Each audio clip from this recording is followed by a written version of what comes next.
And new this morning, police are looking for two men who they say shot up a bar on Edgewood Avenue, injuring a security guard. Atlanta police say the men were thrown out of our bar for touching a waitress.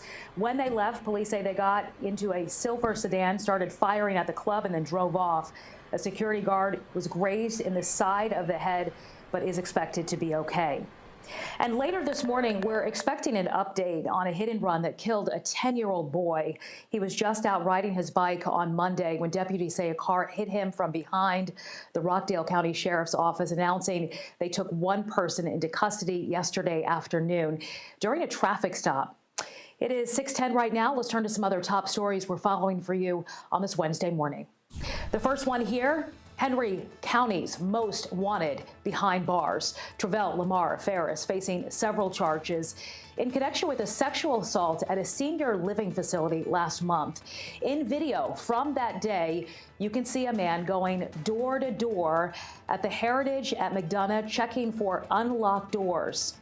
While state investigators matched DNA in the case to Ferris, that happened on Monday, and then yesterday, investigators were able to track him to a home within a mile of where the assault happened. Investigators say he could also be connected to other crimes in the area. Stop the party. 3 South Fulton nightclubs have had their liquor licenses pulled since November in what police say is an effort to reduce crime and hold businesses to a higher standard. One of those clubs, the Burn Lounge, claims 2 recent assaults were isolated incidents. They'll have a hearing in front of the city council in the next 45 days. Extending the deadline, President Biden extending the enrollment period for the Affordable Care Act by 3 months. It'll give people more time to take advantage of the benefits included in that massive COVID relief bill, like increased federal subsidies and reduced premiums. The enrollment period will now end on April 15th. What was tax day, Chesley? I see. All right, clouds will continue to clear out as we head into the afternoon. We're going to wind up with a mix of sun and clouds or partly sunny skies by this afternoon. Those temperatures will begin to heat up. We'll be watching another system that's going to be making its way toward us tomorrow, which could bring us strong to severe thunderstorms. For today, we're looking at highs this afternoon right around 75 degrees with partly sunny skies this afternoon. Crash? All right, my friend. Well, the red alerts are going to continue up in Jackson County on I-85 and down towards Butts County on 75, but new trouble in DeKalb, right lane block 285 northbound near Glenwood, putting the big hurt to that east side perimeter. Ahead on Morning Rush, stimulus checks should be arriving in bank accounts today, but some people might not see their money right away. Well, we took your questions to our financial expert to explain what's going on. Plus, it's going to be a while before COVID-19 vaccines are approved for children. Our Y Guy will explain what's behind the holdup. And we know kids want to get out in the summer sun, but is summer camp a safe option? We have some things parents should be looking out for coming up. Stay with us.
6:15 is the time. Welcome back. So we want you to keep an eye out. The IRS says another round of stimulus payments should be hitting bank accounts today, but that's not the case for everyone. Some of you might experience delays or circumstances that make the process a little slower. Liza Lucas took your question straight to our financial expert. Liza, one thing that can impact the speed of your stimulus payment is the status of your tax return. We should know this by now, right? And we got a question about that. That's right. You know, every situation is different, so we've been trying to take your specific questions to our financial expert for some clarification, and that includes Jeffrey's question, who wrote on our 11 Alive Facebook page that he has not gotten his first or second stimulus check because he says the IRS is still processing his 2019 taxes. So we checked in with Andrew Poulos, our financial expert, who confirmed the IRS is indeed still processing some 2019 paper returns. If you have paper filed, I can tell you that they are still backlogged trying to get through all those tax returns. It's going to take some time, particularly because they're processing last year's returns in addition to have to dealing with this year's filing season.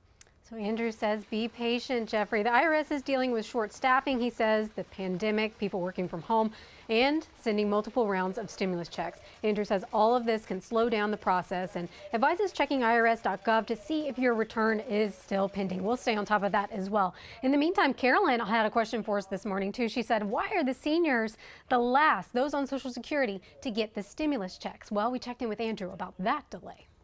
The first batch of checks that they can get are direct deposit. Those who file returns, a lot of seniors and retirees don't have a filing requirement and don't file returns. And so therefore the IRS has to reach out to the Social Security Administration and other federal agencies to compile a list because they're nowhere in the IRS system if they don't file a tax return. So a rolling process when it comes to a lot of these checks, and we've been texting with some of you behind the scenes who had questions for us this morning. I got this one in via text. Some of you getting payment status not available when you're checking that Get My Payment tool via the IRS.